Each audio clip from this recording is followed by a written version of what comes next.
Take the pension without a survivor benefit or take the pension with a survivor benefit? This is a question Darren has sent to me through the YouTube channel. Tough question, man. No other way around that. But Darren says, hey, got a question about a pension decision. There's not any info on this on YouTube that I could find. He plans on retiring early from his construction trade of iron worker. His pension offers a single life of $3,000 a month, as you can see here. A 50% survivor benefit of $2,600 a month, a 75% survivor benefit of $2,460 a month, or 100% survivor benefit of $2,330 a month. So let me just explain what this means. This guy's Darren. If Darren were to take the pension on his life only, he would get $3,000 a month. His wife would get zero. So let's just put Darren in here. All right, so if Darren were to take this pension only on his life, he'd get $3,000 a month. His wife would get zero. There'd be a cost of nothing. It doesn't cost him anything because it's literally on his life only. Now, it would cost his wife $3,000 a month if Darren were to if the wife were to survive Darren. If Darren takes a 50% survivor benefit, that means the wife gets 50% of this amount. So $1,300, not 50% of this, not the 50% of Darren's sole life pension, but 50% of the survivor benefit, which would be reduced because it's essentially insurance. They're buying an insurance policy. So Darren they'd get $2,600 while Darren is alive. As long as Darren's breathing, he's getting $2,600. At his death, his wife would get $1,300. So she'd get half of what they're getting before. It's going to cost $400 a month. So essentially, he's paying $400 a month to ensure that his wife gets $1,300, if that makes sense, at Darren's death. If there's a 75% pension survivor benefit, that means Darren will only get, while he's alive, $2,460 a month, but his wife gets $1,845 a month at his death. So that means there's a cost of $540 to ensure his wife gets $1,845 at Darren's death. As long as Darren is breathing, they're going to get $2,460. 100% survivor benefit means they're going to get $2,330 each. So if Darren is breathing, they're going to get $2,330. If Darren dies, his wife will get $2,330. But that means they're sacrificing $670 a month in which to ensure that the wife gets $2,330. Hope this makes sense.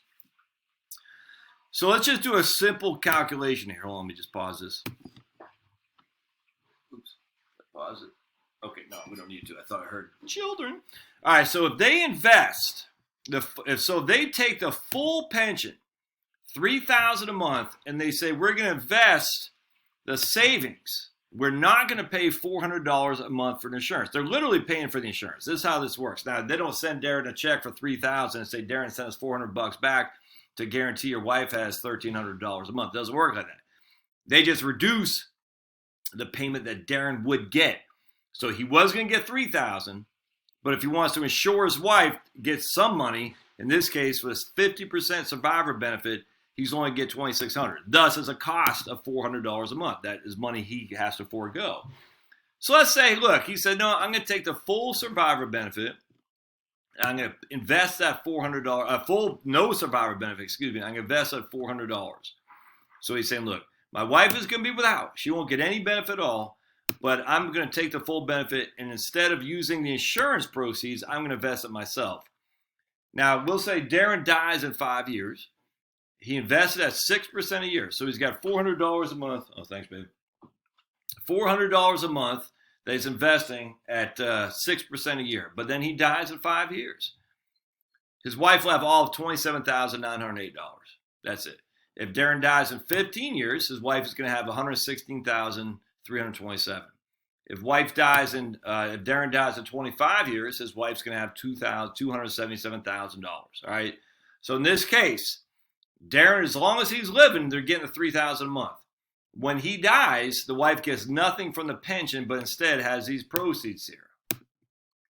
If Darren dies in 5 years, his wife will sacrifice. She will no longer get $3,000 a month because Darren's dead, but instead she'll get $116 a month. If Darren dies in 15 years, the wife will no longer get $3,000 a month. She'll get nothing. Instead, she'll get $485 a month because this is the amount of income they can. I'm using a 5% return here. I'm basically saying invest that 6% and you're going to take 5% a year off the remaining amount. Now, you can do it a bunch of different ways. You can annuitize this, probably pay more. I mean, you can do all kinds of stuff, but she's looking at basically this is a 5% distribution, as you can see here. We're taking G4, which is this amount right here, 116,000, times them by 0.5, and we're dividing by 12. So in this case, the wife has a 75% of Darren says, look, we are not going to use any survivor benefit. Instead, we're going to invest it. And if I die in 15 years, this is bad because you're only going to get $485. You only get $654, honey, or you'll get $812, depending on how we do this. So again, 100% survivor benefit. The wife gets everything, so she'll get $2330. If Darren dies in 15 years and they invested that $670 a month, because again, on Darren's life only, or on the 100% survivor benefit, that's $670 a month. If Darren were to invest that money, he would leave his wife with $812 a month. That's it. That's 6%. If he lives 25 years, he's going to leave his wife with $1935 a month. There's just, I don't see any benefit of this. I don't. I mean, she'll get $464,000, which is $500,000. But still, you're sitting there thinking, is that, I don't know. I mean, could she annuitize that and get more than $1935? Probably. But, because she'll be 75 at that point. Let's say something like that. I don't know. But let's say she has $464,000 and she gets a 6% payout instead of 5%. It's still I'm going to pay her $2,300 a month. And that's if Darren survives 25 years. I mean, literally, if Darren dies within 20 years, there is absolutely no benefit at all to the wife if they take the survivor benefit, if they take no survivor benefit. I tell you, I don't see this at all. Unless Darren expects to live a long time, I would take 100% joint and life survivor. That's my default. Now, if the wife is, smoking 2 cartons of Cools a day and, she's 800 pounds and she's freaking skydiving without a parachute and motorcycling without a helmet, maybe just take the 100% no survivor benefit. In my case, if this were me, my wife is younger and she's a woman, I'm taking 100% joint and life survivor because I want to make sure she has something as if I die, and presumably I'm going to die first. Again, if my wife is, I was talking to somebody the other day, wife was 14 years older, I think. That's a tough one there because you're like, if I take, in this case, survivor benefit, SBP on the pension for the military, if I take the SBP, I think it costs them $350 a month. There's a good chance my wife dies before I do. Then essentially I wasted all that money.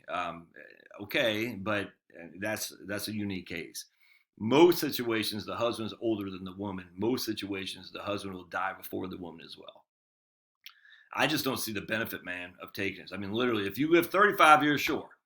Then you're going to wish you did not take any survivor benefit. Absolutely. If you live 15, 20, you can make an argument. If you're going to live 25 years, you can take 100% no survivor benefit at all. But if you think you're going to live 20 years or less, I would not take 100% benefit on your own. I would take 100% survivor benefit. Just because I want to make sure my wife is protected. It's just the way I see it. It really is situation dictates. But, I mean, none of these numbers match what your survivor benefit will be. I'm using 100% survivor benefit. After 25 years of investing, if you took $3,000 a month and invested that $670 that you're saving from not taking the survivor benefit, after 25 years, you'll have $464,000. If your wife were to take 5% a year out of this, she'll get $1935. Which is $400 less than what you would have got if she would have taken the insurance right out of the gate. Without any risk at all. There is no 6%. I mean, this is a 6% up and down, volatile markets, all that. I just don't think you should take the 100% single life. I would take the 100% survivor benefit. I hope this helps. Thanks.